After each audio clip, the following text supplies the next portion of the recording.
Paz do Eterno seja com todos. Aqui, Pastor Cravo. Vamos ler a palavra que está no no livro de Atos, no capítulo 9, versículo 11. Diz assim a palavra do Senhor. E disse-lhe o Senhor: levanta-te e vai à rua chamada Direita, e pergunta em casa de Judas por um homem de Tarso, chamado Saulo, pois eis que ele está orando. Muito bem, o nosso assunto de hoje é sobre oração. Muito já se falou sobre oração e muito se fala. Tem até um ditado popular que diz assim: ora que melhora. A Bíblia tem vários textos sobre oração e centenas de experiências com oração. Mas existem algumas coisas que a gente às vezes não compreende. É que a oração é um dos pontos aonde o crente mais perde. Então, às vezes é necessário a gente explicar algumas coisas essenciais, porque é tanta coisa sobre oração que às vezes a pessoa se confunde na hora da prática. Bom, então a Bíblia diz várias coisas sobre oração, porém eu quero destacar três detalhes essenciais sobre oração. Primeiro, oração é uma atitude mental constante. Segundo, oração é relacionamento sério com Deus. E terceiro, oração é transferência de vida. Bom, oração é atitude mental constante. O significado literal da palavra oração é orar mais ação. Isso é falar e agir. Mas se a pessoa já está com um problema que ela não consegue resolver, como que ela vai agir? Agir de que jeito? Aí que entra esse entendimento. É agir mentalmente. É ter a sua mentalidade, os seus pensamentos dentro de um perfil, dentro de uma condição que é confiança. Então, orar é pedir e confiar. Se você pede, mas continua com aquela dúvida, será que Deus vai me dar mesmo? Será que o problema vai ser resolvido? Será que Deus vai resolver o meu problema e tal? Sabe o que isso significa? Isso significa que você está com dúvida. E dúvida gera insegurança. A insegurança gera medo e o medo gera o tormento. Então, a base da oração é a fé. Se você está com dúvida, dúvida é sinal de rejeição de fé. A Bíblia diz várias coisas a respeito de fé, mas eu quero destacar duas coisas muito importantes nesse caso. Primeiro, sem fé é impossível agradar a Deus. Hebreus 11:6. Segundo, o justo viverá pela fé, e se ele recuar, a minha alma não tem prazer nele. Hebreus 10:38. Como você vai alcançar um favor especial de Deus justamente com uma atitude que Deus rejeita? E aí, o que a Bíblia vai nos dizer a respeito de orar, de pedir com dúvida? Orar e não crer. Em primeiro lugar, eu quero chamar sua atenção. Tiago, capítulo 1, versículos 6 a 8, diz o seguinte: peça, porém, com fé, não duvidando. Porque o que duvida é semelhante à onda do mar, que é levada pelo vento e lançada de uma parte para outra parte. Não pense tal homem que receberá do Senhor alguma coisa. O homem de coração dobre é inconstante em todos os seus caminhos. Então, a dúvida é sinônimo de inconstância. Outro texto também que eu gostaria de chamar a sua atenção está em Jó, no capítulo 3, no versículo 25, que diz assim: porque aquilo que eu temia me sobreveio, e o que eu receava me aconteceu. Então você observa que Jó era um homem reto e temente a Deus.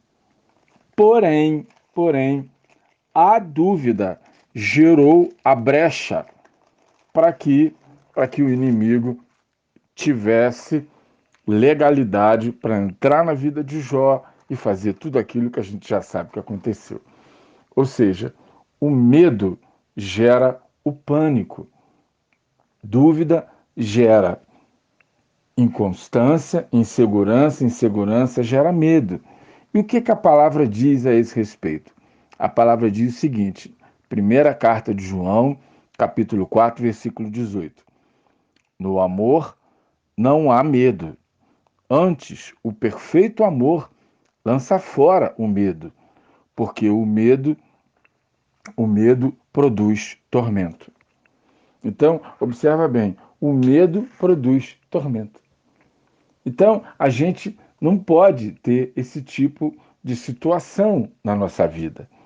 Se você ora, mas não confia, então a dúvida vai abrir um espaço para que o medo se estabeleça na sua vida e você acaba dando legalidade para que o inimigo, para que o adversário possa acabar vencendo. E pior do que isso é que se você não tem um ambiente favorável para Deus agir na sua vida, então você não vai alcançar o favor de Deus, não porque ele não queira, é porque você não está em condições de alcançar esse favor. Segundo detalhe, segundo ponto essencial sobre oração. Oração é relacionamento sério com Deus. Muita gente só ora quando está triste. Tem gente que só ora quando está triste, só ora quando está com um problemão, ou outro ão qualquer. Então, o detalhe que eu quero passar para você é que as pessoas só oram quando estão sofrendo alguma coisa, e alguma coisa muito ruim. Quando nós falamos de relacionamento sério, eu pergunto para você, o que é relacionamento sério para você? Você pode imaginar várias coisas, mas eu vou te responder uma coisa bem simples. Relacionamento sério é aquele onde existe compromisso. É aquele onde existe compromisso. É aquele onde existe reciprocidade. É aquele onde existe contato. É aquele onde existe obediência. Isso é relacionamento sério. Deus fez o homem, não foi para brincar de bonequinho. Deus fez o homem para se relacionar com ele. Aliás, relacionamento, relacionar, essa é a tradução da palavra tabernáculo, relacionar. Imagina seu filho. Que tipo de relacionamento você gostaria que o seu filho tivesse contigo? Com Deus é a mesma coisa. Deus quer que nós tenhamos um relacionamento com Ele. E esse relacionamento com Ele, uma das coisas que faz parte desse relacionamento é o contato, não foi o que eu disse? A oração é você falar com Deus. Então, é você falar, eu já disse, falar e agir. Então, o relacionamento é você ter esse contato. Nós devemos falar com Deus sempre, na alegria, na tristeza, no problema, na solução, quando dorme, quando levanta, quando sai, quando chega, sempre. Mas tem mais um detalhe, tem mais uma coisa. Quem foi que disse que oração é só pedir? Oração também é agradecer. Então, você, quando quer agradecer a Deus, você ora também. Então, você ora quando agradece a Deus. Aí você vai me dizer, mas pastor, eu tenho tanto problema na minha vida. Ok. Mas eu te pergunto, será que a sua vida é 100% problema? Nunca teve nada de bom, nunca aconteceu nada de bom a sua vida toda? Aí você pode me dizer, Pastor, atualmente está muito difícil. Eu estou num deserto tremendo, estou num mato sem cachorro. Pastor, eu estou no olho do furacão. Então eu vou te dizer o seguinte: deixa eu te perguntar uma coisa. Você tem saúde? Ou então, você tem uma casa para morar? Você tem família? Eu quero te perguntar também: você está respirando?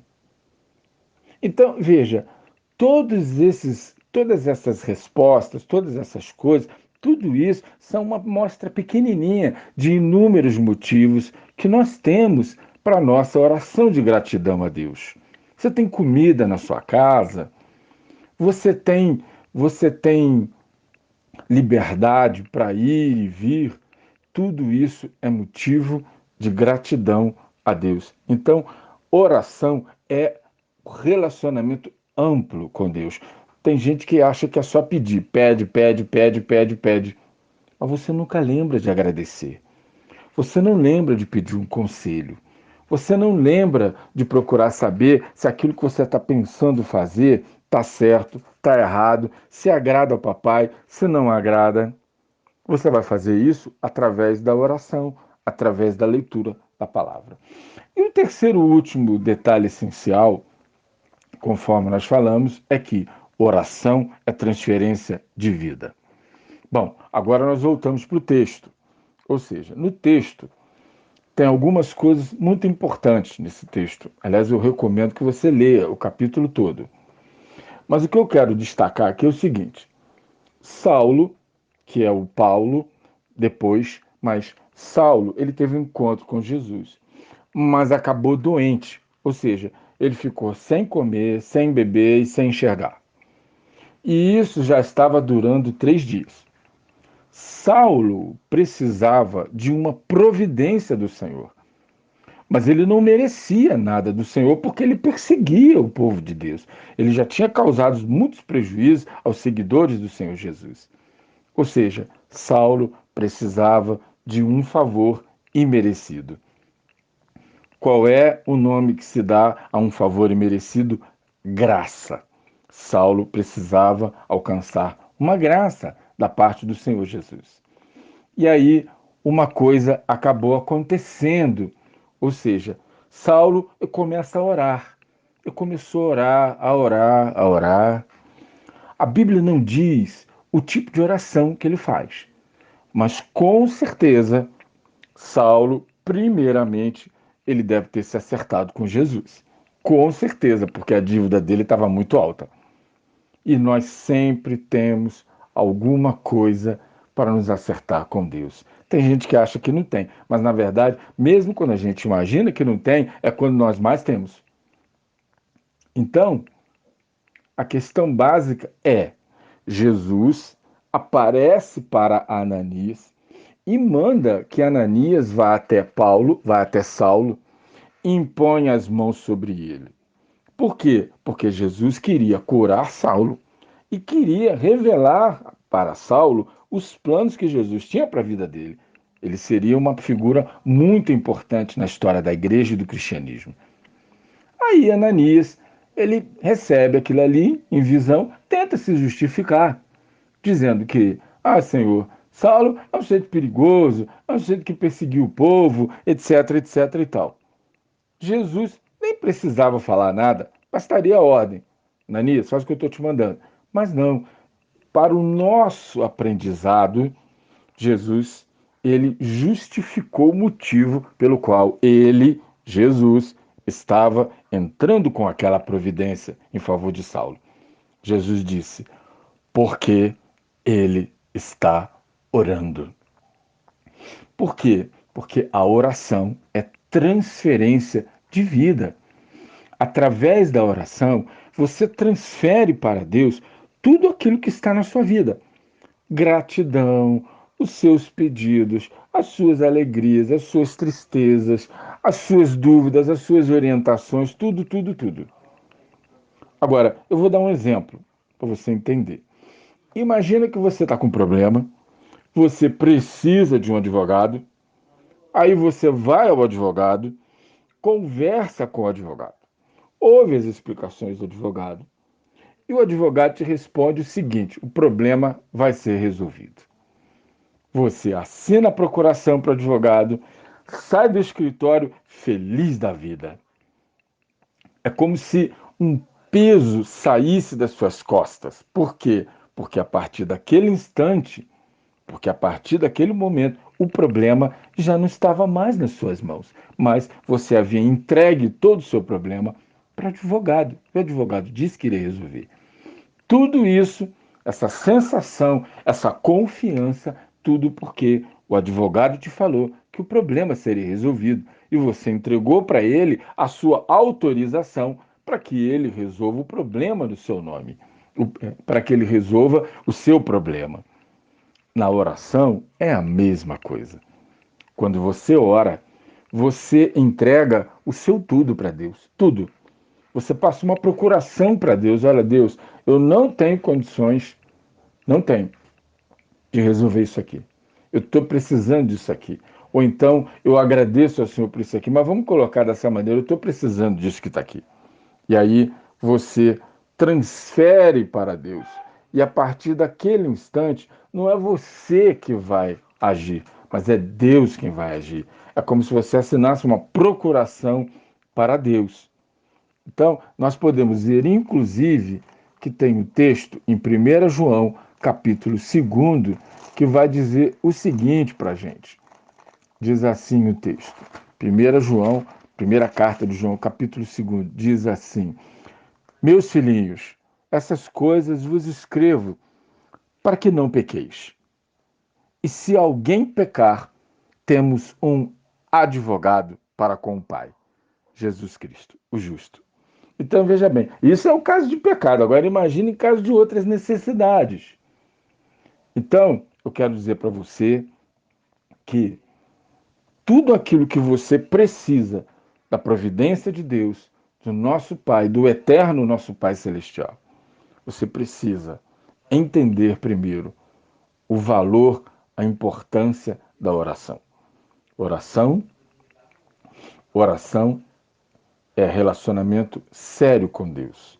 Oração é atitude mental constante. Você precisa manter essa atitude mental de que tudo vai ser resolvido e você precisa se relacionar com Deus em todos os momentos da sua vida, colocar gratidão em todos os momentos da sua vida. Só assim você vai poder receber a providência que Deus tem guardado para você e que você ainda não alcançou, mas certamente depois de hoje você alcançará, porque esta é a vontade de Deus em Cristo Jesus, nosso Senhor e Salvador. A paz do Eterno seja com todos. Amém.